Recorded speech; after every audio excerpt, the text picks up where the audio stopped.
Au nom du Père, du Fils, du Saint-Esprit. Amen. Seigneur Jésus, tu connais mon inconstance et mon infidélité.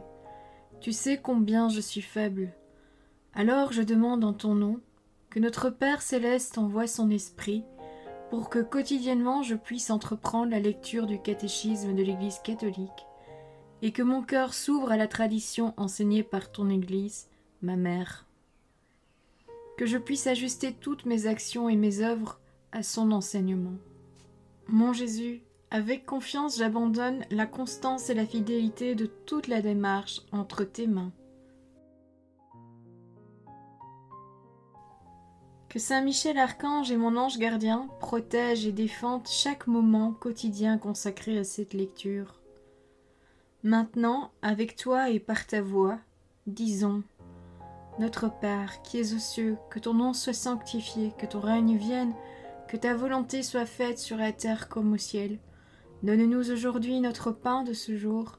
Pardonne-nous nos offenses comme nous pardonnons aussi à ceux qui nous ont offensés. Et ne nous laisse pas entrer en tentation, mais délivre-nous du mal. Amen. Ensemble, mon Jésus d'amour, saluons notre sainte maman, la Vierge Marie. Entre ses mains, je remets mon cœur, mon âme, ma volonté et ma vie, afin que par ses soins règne en moi la volonté du Père, et qu'en ses mains mes œuvres soient gardées, transformées, en parfaite offrande rayonnante de la lumière de Dieu, pour sa gloire, le salut des âmes et la consolation des âmes du purgatoire. Je te salue Marie, comblée de grâce. Le Seigneur est avec toi, tu es bénie entre toutes les femmes, et Jésus, ton enfant, est béni. Sainte Marie, Mère de Dieu, prie pour nous, pauvres pécheurs, maintenant et à l'heure de notre mort. Amen. Je te salue Marie, comblée de grâce, le Seigneur est avec toi. Tu es bénie entre toutes les femmes, et Jésus, le fruit de tes entrailles, est béni. Sainte Marie, Mère de Dieu, prie pour nous, pauvres pécheurs, maintenant et à l'heure de notre mort. Amen. Je te salue Marie, comblée de grâce, le Seigneur est avec toi, tu es bénie entre toutes les femmes, et Jésus, le fruit de tes entrailles, est béni. Sainte Marie, Mère de Dieu, prie pour nous pauvres pécheurs, maintenant et à l'heure de notre mort. Amen. Ô Saint-Esprit, par l'intercession du cœur immaculé de la Sainte Vierge Marie, et par le cœur chaste de Saint Joseph, donne-moi un cœur doux, humble, pur, miséricordieux et charitable. Rends-moi docile à tes célestes inspirations, et prompte à y répondre. Que mon cœur enflammé de ton amour soit en toutes ses œuvres dans la volonté du Père, œuvrant ainsi sous ton joug léger et joyeux. Père céleste, je fais ces demandes par les mérites, les œuvres et les souffrances de Jésus-Christ, ton Fils bien-aimé. En mon nom, au nom des âmes de ma famille, au nom des âmes de mes proches, au nom des âmes qui se sont recommandées à mes prières, au nom des âmes constituant ta Sainte Église, le pape, les cardinaux, les évêques, les prêtres, les religieux et religieuses, les laïcs, au nom des âmes qui ne te connaissent pas, des âmes des païens, des âmes des hérétiques, des âmes des apostats et des âmes froides. En tout temps, dans les siècles des siècles. Amen. Quatrième point. Ne nous laisse pas entrer en tentation. Numéro 2846.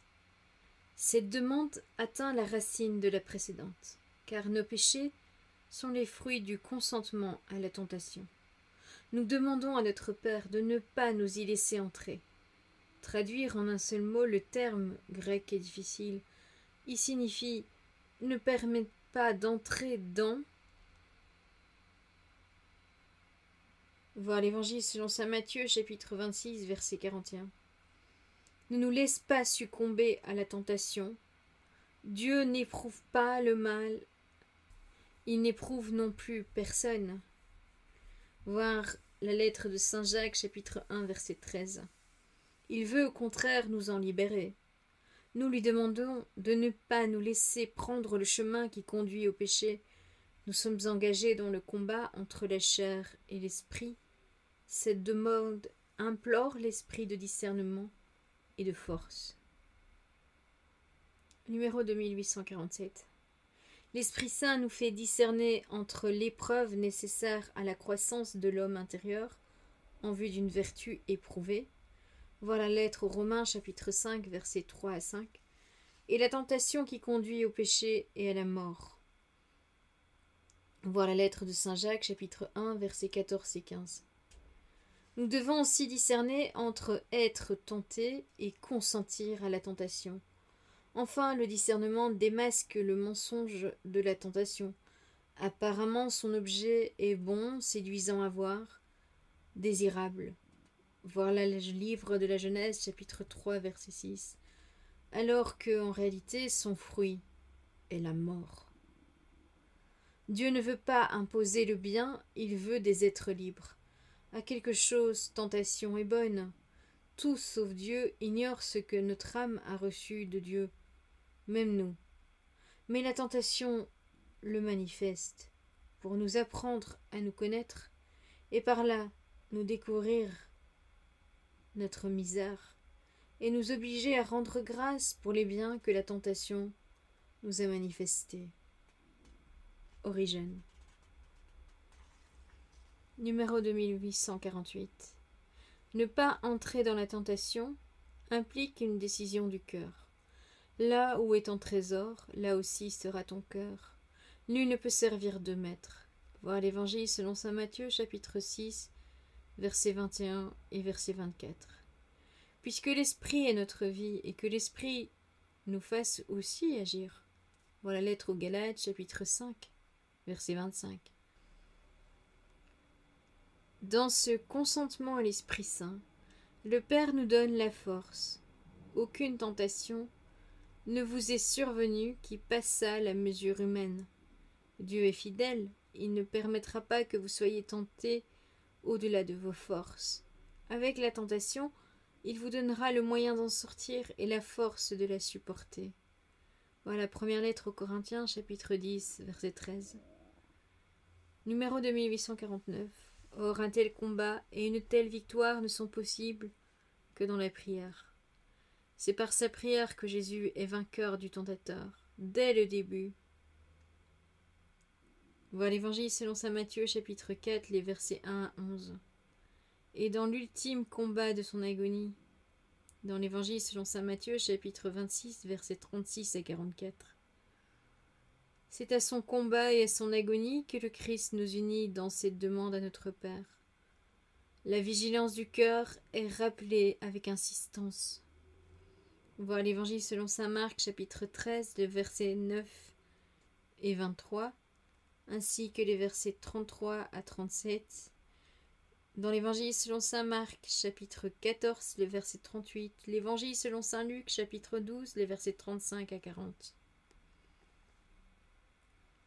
En communion à la sienne. La vigilance est garde du cœur, et Jésus demande au Père de nous garder en son nom. Voir l'Évangile selon saint Jean, chapitre 17, verset 11. L'Esprit Saint cherche à nous éveiller sans cesse à cette vigilance. Voir la première lettre aux Corinthiens, chapitre 16, verset 13, ou la lettre aux Colossiens, chapitre 4, verset 2, ou encore la première lettre aux Thessaloniciens, chapitre 5, verset 6, et la première lettre de saint Pierre, chapitre 5, verset 8. Cette demande prend tout son sens dramatique par rapport à la tentation finale de notre combat sur terre. Elle demande la persévérance finale. Je viens comme un voleur, heureux celui qui veille. Vois le livre de l'Apocalypse, chapitre 16, verset 15. Septième point. Mais délivre-nous du mal. Numéro 2850. La dernière demande à notre Père est aussi portée dans la prière de Jésus. Je ne te prie pas de les retirer du monde, mais de les garder du mauvais. Voir l'Évangile selon saint Jean, chapitre 17, verset 15. Elle nous concerne chacun personnellement, mais c'est toujours nous qui prions, en communion avec toute l'Église, pour la délivrance de toute la famille humaine. La prière du Seigneur ne cesse de nous ouvrir aux dimensions de l'économie du salut, notre interdépendance dans le drame du péché, de la mort, est retournée en solidarité dans le corps du Christ, en communion des saints. Numéro 2851. Dans cette demande, le mal n'est pas une abstraction, mais il désigne une personne, Satan, le mauvais, l'ange qui s'oppose à Dieu, le diable, diabolos, et celui qui se jette en travers du dessein de Dieu et de son œuvre de salut accomplie en Jésus-Christ. Numéro 2852. Homicide dès l'origine, menteur et père du mensonge. Voir l'Évangile selon saint Jean, chapitre 8, verset 44. Le Satan, le séducteur du monde entier. Voir le livre de l'Apocalypse, chapitre 12, verset 9. C'est par lui que le péché et la mort sont entrés dans le monde, et c'est par sa défaite définitive que la création, tout entière, sera libérée du péché et de la mort. Prière eucharistique. Nous savons que quiconque est né de Dieu ne pêche pas, mais l'engendré de Dieu le garde et le mauvais n'a pas de prise sur lui. Nous savons que nous sommes de Dieu et que le monde entier gît au pouvoir du mauvais. Voir la première lettre de saint Jean, chapitre 5, versets 18 et 19. Le Seigneur qui a enlevé votre péché et pardonné vos fautes est à même de vous protéger et de vous garder contre les ruses du diable qui vous combat, afin que l'ennemi qui a l'habitude d'engendrer la faute ne vous surprenne pas. Qui se confie en Dieu ne redoute pas le démon. Si Dieu est pour nous, qui sera contre nous? Voilà la lettre aux Romains, chapitre 8, verset 31. Citation de saint Ambroise. Numéro 2853. La victoire sur le prince de ce monde, voilà l'Évangile selon saint Jean, chapitre 14, verset 30, est acquise une fois pour toutes à l'heure où Jésus se livre librement à la mort pour nous donner sa vie. C'est le jugement de ce monde et le prince de ce monde est jeté bas. Voir l'Évangile selon saint Jean, chapitre 12, verset 31, le livre de l'Apocalypse, chapitre 12, verset 10. Il se lance à la poursuite de la femme. Voir le livre de l'Apocalypse, chapitre 12, versets 13 à 16. Mais il n'a pas de prise sur elle. La nouvelle Ève, pleine de grâce de l'Esprit Saint, est préservée du péché et de la corruption de la mort. Conception immaculée et assomption de la très sainte Mère de Dieu, Marie toujours vierge. Alors furieux de dépit contre la femme, il s'en va guerroyer contre le reste de ses enfants. Voilà le livre de l'Apocalypse, chapitre 12, verset 17. C'est pourquoi l'Esprit et l'Église prient « Viens, Seigneur Jésus ». Voilà le livre de l'Apocalypse, chapitre 22, verset 17 et verset 20. Puisque sa venue nous délivrera du mauvais. Numéro 2854.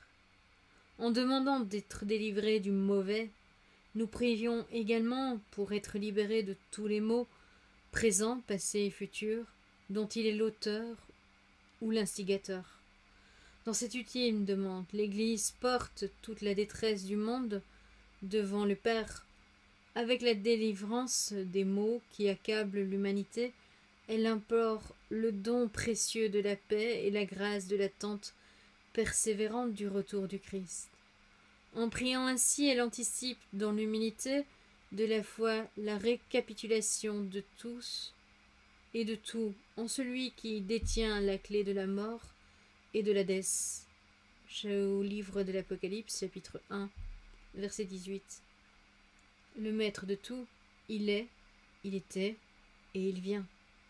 Voilà le livre de l'Apocalypse, chapitre 1, verset 8. Ou encore le livre de l'Apocalypse, chapitre 1, verset 4. Délivre-nous de tout mal, Seigneur, et donne la paix à notre temps. Par ta miséricorde, libère-nous du péché. Rassure-nous devant les épreuves en cette vie, où nous espérons le bonheur que tu promets et l'avènement de Jésus-Christ notre Sauveur. Voilà, c'est tout pour aujourd'hui. Je vous souhaite à tous une bonne et sainte journée. Que le Seigneur nous bénisse tous, que votre ange gardien veille bien sur chacun d'entre vous, et que la paix habite votre cœur ainsi que les cœurs des membres de votre famille. Au nom du Père, du Fils, du Saint-Esprit. Amen.